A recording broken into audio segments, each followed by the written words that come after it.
Hello guys, আমি যত নাচের গানের যত ভিডিও বানিয়েছি সব কিন্তু খুবই কষ্ট। প্লিজ আমাকে সাপোর্ট করো, লাইক করো, সাবস্ক্রাইব করো। এটা আমার নানুর বাসায় পাচ্ছি, কয়েক বছর পর হয়তো পাবে। কালকে আমি ভিডিও দিতে পারি নাই, আর কালকে আমি বাসায় চলে যাব।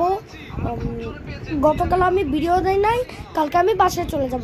তো বাসায় গিয়ে তোমরা এই পার্ট 3 পর্যন্তই ভিডিও থাক, কারণ আমি অনেক দিন থাকলাম, ভিডিও দিতে পারি নাই। আমার না এতদিন আমার বোন ছিল, সো আমি একটু বিজি ছিল। সো কেউ কিছু আবার মনে করো না, ওকে? আবার সবাই লাইক সাবস্ক্রাইব করো, আমাকে ফলো দাও, যাতে আমি অনেক তাড়াতাড়ি গোল্ডেন পাই। অনেক দিন ধরেই ভিডিও করছি আমি। প্লিজ প্লিজ আমার জন্য একটু কষ্ট করতেই পারো তোমরা। সো তোমরা আমার জন্য লাইক সাবস্ক্রাইব কমেন্ট সব করে দাও, যাতে আমি তাড়াতাড়ি তোমাদের জন্য নিউ ভিডিও বানাতে পারি।